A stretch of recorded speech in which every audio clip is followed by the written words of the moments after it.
The call came on a Tuesday afternoon while I was reviewing quarterly reports in my corner office overlooking downtown Chicago. Dad's name appeared on my screen, and for a brief moment, I considered letting it go to voicemail. Our relationship had been strained for years, reduced to obligatory holiday texts and the occasional awkward lunch. But I answered anyway. "Emma, we need to talk about the wedding," he said, skipping any greeting. I set down my pen. "What about it?" "Carol and I have been discussing the guest list." He paused, and I could hear the hesitation in his voice. The kind of hesitation that comes before delivering news you know will hurt. Her business associates are flying in from all over the country. Very important people in the marketing world. CEOs, creative directors, the kind of crowd that what, Dad? Look, you know Carol's company is at a critical growth stage. First impressions matter in her industry. She needs this wedding to reflect a certain image. I leaned back in my leather chair, staring out at the skyline. "Just say it. We think it would be best if you didn't attend. Carol wants to keep things classy, sophisticated. Her friends are all very successful and you're still..." He trailed off. "Still what?" "You know what I mean, Emma. You're 32 and you rent an apartment. You drive a 10-year-old Honda. You work some vague government job that you can never really explain. Carol's friends, her colleagues, they're going to wonder why my daughter isn't more accomplished." The words hung in the air like poison. I'd heard variations of this my entire adult life. After Mom died when I was 19, Dad had remarried within 2 years to a woman named Patricia who made it abundantly clear that I was a disappointment. That marriage lasted 5 years before ending in a bitter divorce. Now at 61 he'd found Carol, 15 years his junior, ambitious, image-obsessed, and apparently embarrassed by my existence. "You're uninviting me from your wedding because your fiancé thinks I'll make her look bad," I said flatly. "Don't be dramatic. We're just trying to maintain a certain standard. You understand how important this is for Carol's career. Her business is everything to her. This wedding is essentially a networking event. Having you there with your situation, it would raise questions." "Why situation?" "Emma, please. You're an adult. You have to understand that sometimes we make sacrifices for the people we love. Carol needs this wedding to be perfect. Her company, Prestige Marketing Group, is on the verge of major expansion. She's worked incredibly hard to build her reputation. I'm asking you to support that." I thought about the weekly calls I'd fielded from Dad over the past 3 years. The ones where he'd casually mentioned Carol's business struggles. The ones where he'd suggested, almost offhandedly, that I might know someone who could invest. The way his voice had brightened when I told him I'd found someone willing to provide capital. "So you want me to stay away from your wedding?" I said quietly. "The wedding that's 3 weeks away. The wedding I already bought a dress for. I'll reimburse you for the dress. This is just how it has to be.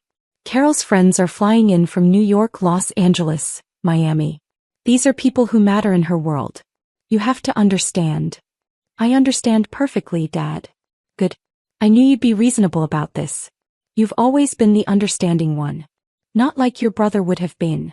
"My brother. The golden child who died in a car accident at 24, leaving Dad to pour all his disappointed expectations onto me. The son who could do no wrong even in death." "Is there anything else?" I asked. "No, that's it. We'll catch up after the honeymoon. Maybe we can do lunch or something." "Sure, Dad. Congratulations on the wedding." I hung up without waiting for his response. For a long moment I sat in silence, staring at my phone. Then I opened my laptop and pulled up my encrypted email. My fingers moved across the keyboard with practiced efficiency. To marcus.chin@silverocapital.com. Subject: Immediate action required, Prestige Marketing Group. Marcus. Effective immediately, withdraw all capital from Prestige Marketing Group. Dissolve the partnership, trigger the exit clauses, and ensure all funds are returned to our holding company within 48 hours. I want every dollar out. No grace period. No negotiations. Emma. I hit send and closed my laptop. My phone rang 30 seconds later. Marcus Chin, my investment manager and one of the few people who knew the full scope of my financial portfolio. "Emma, I just got your email. Are you sure about this? That's $2.7 million in active capital. Prestige Marketing was showing strong growth metrics." "I'm sure." This will effectively collapse their expansion plans. They're leveraged pretty heavily against our backing. Without it, they'll have to. I know what it will do, Marcus. Execute the withdrawal. There was a pause. Marcus had been managing my investments for 8 years. He knew better than to question my decisions.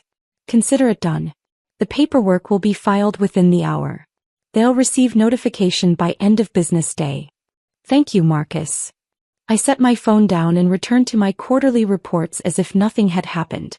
The story of how I became wealthy enough to casually withdraw $2.7 million isn't particularly dramatic. There was no lottery win, no inheritance from a distant relative, no lucky crypto investment. It was simply a matter of being in the right place at the right time with the right skills. After Mom died, I'd thrown myself into my studies. Computer science and applied mathematics at MIT, paid for by scholarships and Mom's modest life insurance policy. Dad had been too consumed with his new wife Patricia to pay much attention to my academic achievements. He certainly didn't notice when I graduated summa cum laude or when I was recruited by a specialized government contractor. The work was classified. Even now, I can't discuss the specifics. But I can say that I became very, very good at identifying patterns in complex data systems. And I can say that the government pays extremely well for certain types of expertise, especially when that expertise helps prevent rather large and expensive problems. By 25, I was earning more than most senior executives. By 28, I'd saved enough to start making strategic investments through a network of holding companies and trusts. By 30, my portfolio was worth $47 million. Now, at 32, I was worth somewhere north of $180 million. I still rented my apartment because I liked the building and saw no reason to deal with property maintenance. I still drove my Honda because it was reliable and I had no desire to attract attention. I still worked my government job because I found the work intellectually satisfying and it gave me purpose beyond simply accumulating wealth. My family knew none of this. To Dad, I was still Emma the disappointment. Emma who never quite measured up to Jason's memory. Emma who worked some boring government desk job and would probably never amount to much. I'd considered telling him the truth 1,000 times. But after Patricia, after watching him choose a new wife's comfort over his own daughter's feelings, I'd decided that some things were better kept private. I wasn't hiding my success out of shame. I was hiding it as a test. Would Dad love me for who I was, or would he only value me for what I had? With Carol, I'd gotten my answer. 3 years ago, when Dad had started dating her, he'd been practically giddy. Carol was successful, attractive, ambitious. Everything Patricia hadn't been. He'd introduced us at an uncomfortable dinner where Carol had spent most of the evening name-dropping her clients and discussing her company's growth trajectory. "We're really at a pivotal moment," she'd said, swirling her wine. "If we could just secure the right investor, someone willing to commit real capital, we could expand into 3 new markets within a year." She'd looked at me expectantly, as if I might suddenly produce a wealthy friend from my purse. "That sounds exciting," I'd said blandly. Dad had jumped in. "Emma, you work in government contracting, right? Do you ever meet people with money? The kind who might be interested in investing?" I'd taken a sip of water. "I might know someone." That someone, of course, was me. Through one of my holding companies, I'd structured a $2.7 million investment in Prestige Marketing Group. The terms were favorable to Carol. Generous, even. Low interest, flexible repayment terms, minimal oversight requirements. Dad had been thrilled when I told him I'd found an investor, willing to back Carol's expansion. He'd hugged me for the first time in years. Carol had been effusive in her gratitude, though she'd never bothered to ask too many questions about where the money came from. The investment had been profitable. Carol was talented at what she did, even if she was insufferable as a person. Prestige Marketing had grown substantially over the past 3 years, opening offices in 2 new cities and doubling their client roster. But business is business. And family is family. And sometimes those 2 things can't coexist. The first domino fell at 4:47 p.m. My phone buzzed with a text from Dad. "Emma, did you tell Carol's investor something? She just got a call and she's losing her mind." I didn't respond. At 5:15 p.m. another text. "This isn't funny. Carol's business is in serious trouble. Her backer is pulling out. Do you know anything about this?" I muted his conversation thread. At 6:30 p.m. my office phone rang. I didn't recognize the number but I answered anyway. "Emma Anderson?" A woman's voice, tight with barely controlled panic. This is Emma. This is Carol Westfield. Your father's fiancée. We need to talk. Now. About what? Don't play games with me. My CFO just received notice that our primary investor is withdrawing $2.7 million in active capital. Effective immediately. We're scrambling to understand how this happened and who approved this. Your father seems to think you might know something about it. I leaned back in my chair, watching the sun set over Chicago's skyline. Why would I know anything about your business arrangements, Carol? Because you were the one who found the investor 3 years ago. You connected us. You have to know who they are. I knew someone who was interested in investing. That's all. That's all. Her voice rose sharply. That's all. Do you have any idea what you've done? This withdrawal will torpedo our expansion. We've already committed to new office leases, hired staff, signed client contracts based on having this capital available. Without it, we're going to, she stopped abruptly.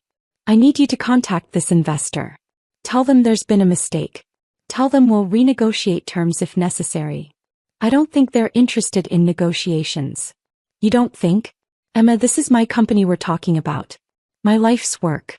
You need to fix this. I don't need to do anything, Carol. Silence stretched between us. When she spoke again, her voice was ice. This is about the wedding, isn't it? You're doing this because we uninvited you. That's an interesting theory. You petty, vindictive little, she caught herself. Your father was right about you. He said you never accomplished anything, and now I see why. You tear other people down because you can't build anything yourself. I smiled, though she couldn't see it. Is there anything else, Carol? You're going to regret this. When my lawyer finds out who this investor is, when we trace these funds, you're going to wish you'd never. I hung up. My phone immediately started ringing again. Dad's number. I let it go to voicemail. Then Carol's number. Voicemail.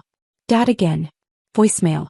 Finally, I turned off my phone, packed up my briefcase, and went home. The voicemails piled up overnight. By morning, I had 17 messages. I listened to them over coffee in my apartment, each one more desperate than the last. Dad's first message. Emma, please call me back. Carol is beside herself. Whatever's happening with her investor, we need to figure this out. She's talking about postponing the wedding. His third message. I don't understand what's going on. Carol's lawyer says the investment was structured through something called Silver Oak Capital Management. That name means nothing to me. Emma, if you know these people, please help us. His seventh message. Carol showed me the withdrawal notice. It's signed by someone named Marcus Chen. Do you know him? Emma, please. I'm begging you. This wedding is in 3 weeks. Carol's company is falling apart. I need you to help fix this. His 15th message, time-stamped at 2:47 a.m. I know you're angry about the wedding invitation. I understand. But this is bigger than that. Carol's worked her entire adult life to build this company. You can't let it collapse because of a family disagreement. That's not who you are. I deleted all the messages and went to work. The next 2 days passed in a blur of increasingly frantic contact attempts. Dad showed up at my apartment building, but the doorman turned him away when I instructed him I wasn't receiving visitors. Carol tried to reach me through my work email, which I blocked. Dad's sister, my Aunt Michelle, called to lecture me about family loyalty. I don't know what's going on between you and your father, she said, but Carol is collateral damage here. Her business doesn't deserve to be destroyed because of a family spat. I agree, I said. Businesses shouldn't be destroyed because of family issues. People shouldn't be uninvited from weddings because they're considered an embarrassment either. Wait, they uninvited you from the wedding? Ask Dad about it. I hung up. By day 4, the story had apparently spread through the family. My phone lit up with calls from relatives I hadn't spoken to in years, all wanting to know what had happened and why I was sabotaging Carol's business. The irony wasn't lost on me. For years, none of them had cared about my life, my accomplishments, or my feelings. Now suddenly I was important enough to warrant family-wide intervention. On day 5, everything changed. I was in a meeting with my government team when my personal cell phone buzzed with a text from Marcus. Your father and Carol just showed up at the Silver Oak offices. Security has them in the lobby. They're demanding to meet with the principal investor in Prestige Marketing Group. What do you want me to do? I excused myself from the meeting and called him. How did they find the office? I asked. The withdrawal notice had our corporate address. They hired a private investigator who tracked the LLC structure. They're threatening legal action if we don't meet with them. I checked my watch. 2:30 p.m. I'll be there in 20 minutes. Don't engage until I arrive. You're coming here? Time to end this, Marcus. I grabbed my briefcase and left the building. Silver Oak Capital Management occupied the 42nd floor of a glass tower in Chicago's financial district. The offices were understated but elegant. Dark wood, leather furniture, floor-to-ceiling windows with views of Lake Michigan. It was the kind of place that whispered money rather than shouting it. When I stepped off the elevator, I could hear Carol's voice echoing through the marble lobby. This is absurd. You can't just refuse to meet with us. We have a contractual relationship with your firm. We have rights. The security guard stood impassively by the reception desk. Ma'am, as I've explained, no one from our investment team is available without an appointment. Then get us an appointment. Today. Right now. Dad stood beside her, looking older and more tired than I'd ever seen him. He wore a suit that was slightly rumpled and his tie was askew. He noticed me before Carol did. Emma. He blinked, confused. What are you doing here? Carol spun around. Did you follow us? How did you? I work here, I said simply. The lobby went silent. You work here. Dad repeated slowly. At an investment firm? Not exactly. I turned to the security guard. Thank you, David. I'll take it from here. I walked past them toward the secured door that led to the main offices. I pressed my palm against the biometric scanner and the lock disengaged with a soft click. Emma, wait, Dad said. I don't understand. What is this place? Why are you? I held the door open. Would you like to come inside and talk? Or would you prefer to continue shouting in the lobby? They followed me through the door, down a hallway lined with offices, to the corner suite at the end. The nameplate beside the door read, Emma J. Anderson, Principal Partner. Carol saw it first. Her face went white. That can't be. I unlocked the door and gestured for them to enter. My office was larger than my apartment. One wall was entirely glass, offering an unobstructed view of the Chicago skyline and Lake Michigan beyond. The other walls held framed credentials. My MIT degrees, several commendations from government agencies with portions redacted for security classification, and a Forbes 30 Under 30 feature from 2 years ago that Dad had apparently never seen. On my desk sat a single photograph. Mom smiling from the year before she died. Dad stood in the doorway staring. Emma, I don't understand. Sit down, Dad. You too, Carol. They sank into the chairs across from my desk like sleepwalkers. I remained standing, silhouetted against the window. 3 years ago, I began. Dad mentioned that Carol needed an investor for her business expansion. I agreed to help. Through this firm, through a structure of LLCs and holding companies, I personally invested $2.7 million in Prestige Marketing Group. Carol's mouth opened but no sound came out. The terms were generous. Minimal interest, flexible repayment, almost no operational oversight. I wanted the business to succeed. I wanted you to be happy, Dad. You. He shook his head. But how? You're a government employee. You drive a Honda. You rent an apartment. Where would you get $2.7 million? I've been doing specialized consulting work since I was 23.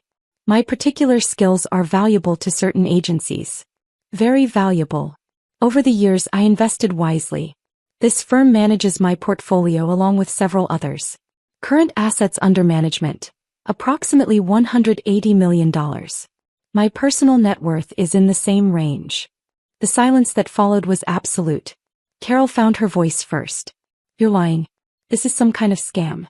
You're not worth $180 million. That's impossible. I pulled open a desk drawer and removed a leather portfolio. From it, I extracted several documents and laid them on the desk. Bank statements from 3 different institutions. Investment summaries. Property holdings, yes, plural. I own 4 properties across 3 states that I rent out. Stock portfolios. Government contract summaries, redacted for classification but showing payment amounts. Dad reached for the papers with a shaking hand. His eyes moved across the numbers, disbelieving. This is real, he whispered. This is actually real? It's real, Dad. But why didn't you ever tell me? Because I wanted to know if you'd love me for who I was, not what I had. I met his eyes. And I got my answer on Tuesday when you called to uninvite me from your wedding. The words landed like a physical blow. Dad flinched. Emma, I didn't mean it like that. You said Carol wanted to keep things classy. That her business friends would wonder why your daughter wasn't more accomplished. You said I'd raise questions because of my situation. I was trying to protect Carol's reputation. Her business was everything. Her business that I was funding. My voice remained calm, but each word was precise, surgical. The business that wouldn't exist in its current form without my money. The expansion into Atlanta and Denver. My capital. The new office renovations. My capital. The marketing campaign that landed 3 Fortune 500 clients. My capital. Carol had gone from white to gray. You can't pull that investment. We have a contract. We have rights. I picked up another document from my desk. Actually, according to Section 14.3 of our investment agreement, I can withdraw funding immediately if certain conditions are met. Specifically, if there's a material change in the business relationship or if I determine that continued investment no longer aligns with my portfolio strategy. That's a technicality, Carol snapped. No court would. Every court would uphold it. My lawyers wrote that contract. Your lawyers signed it. You were so excited to get the funding that you barely read the terms. Dad stood up abruptly. Emma, please. Let's talk about this rationally. The wedding invitation, we can change that. You can come. Of course you can come. I don't want to come anymore, Dad. Then what do you want? Money. We can pay you back the investment over time. We'll restructure. I don't want your money. I walked to the window looking out over the city. I wanted a father who valued me. I wanted to be invited to his wedding not because I'm secretly wealthy, but because I'm his daughter. I wanted to matter.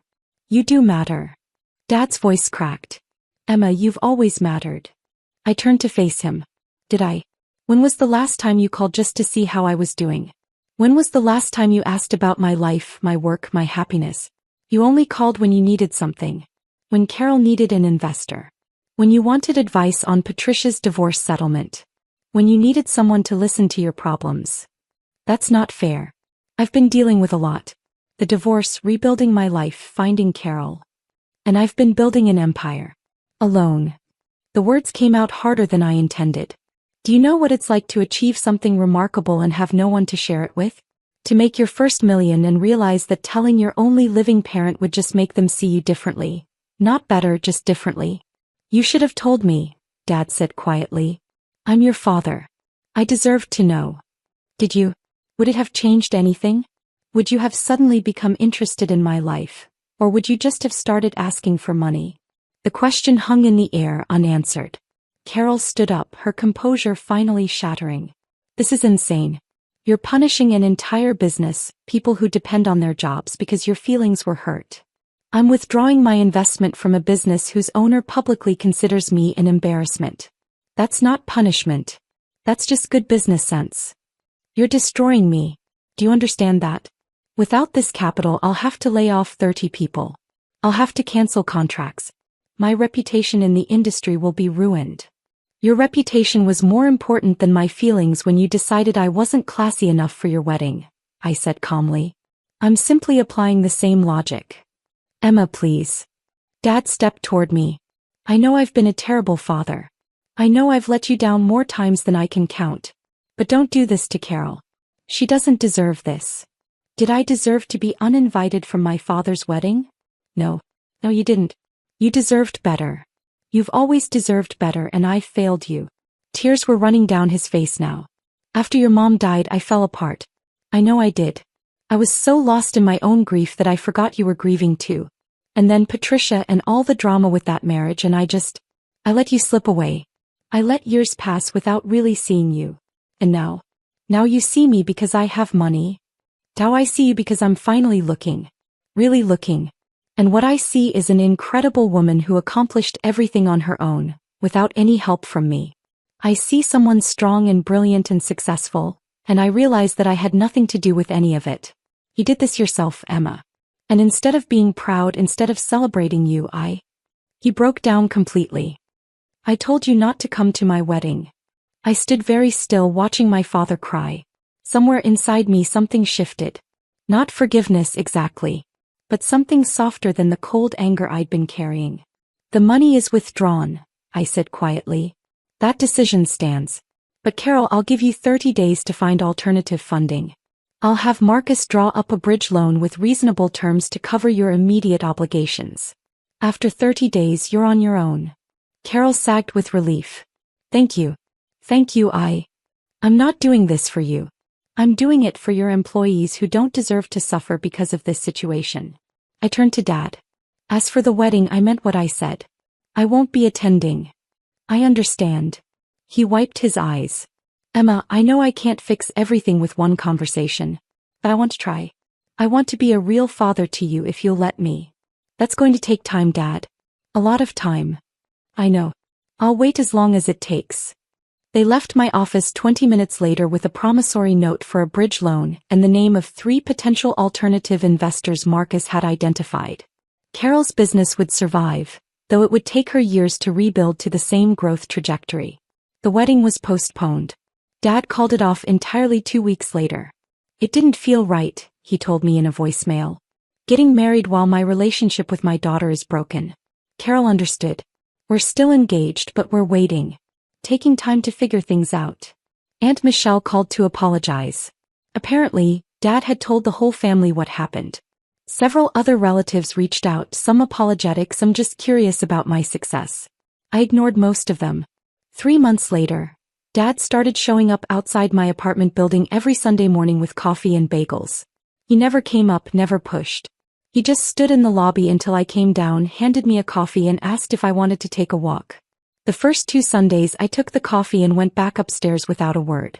The third Sunday I walked with him for 10 minutes. The fourth Sunday we walked for half an hour and talked about Mom. Really talked for the first time since she died. By the 6th Sunday it became a routine. It's been 8 months now. Dad and I have coffee every Sunday. We talk about work. He finally understands what I do, or at least as much as I can tell him given the classifications. We talk about Mom and Jason and all the years we lost. We talk about Carol, who broke off their engagement after realizing that Dad's priorities had shifted. She said I was choosing you over her, Dad told me one Sunday. And she was right. I should have chosen you 13 years ago. We're not fixed.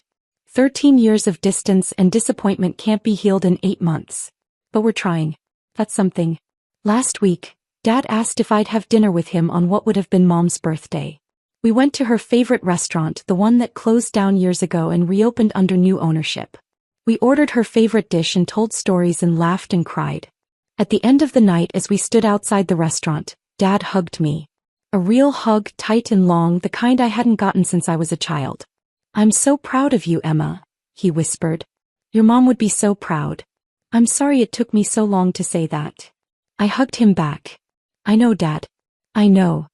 I still rent my apartment. I still drive my Honda. I still work my government job. But now when Dad calls, it's not because he needs something. It's just to talk. To ask about my day. To tell me about his. Last month he asked if I'd be willing to meet someone he'd started seeing. Her name is Linda. She's a retired teacher. No business empire, no social climbing. Just a kind woman who makes me laugh. I'd like you to meet her. Only if you're comfortable. I met Linda last week. She's nothing like Patricia or Carol. She asked about my work, listened when I answered, and didn't once treat me like a disappointment or an ATM. When Dad mentioned I'd gone to MIT, she smiled and said, "You must have gotten your intelligence from your mother. Your dad's brilliant in his own way, but he couldn't program a microwave." Dad laughed. Real laugh. The kind I hadn't heard since before Mom died. I'm still learning to trust him again. Some wounds take years to heal and some scars never fully fade. But every Sunday morning when I see him waiting in my lobby with coffee and that hopeful expression on his face, I remember that people can change. Sometimes they just need the right motivation. And sometimes, a $2.7 million withdrawal is exactly the wake-up call a relationship needs.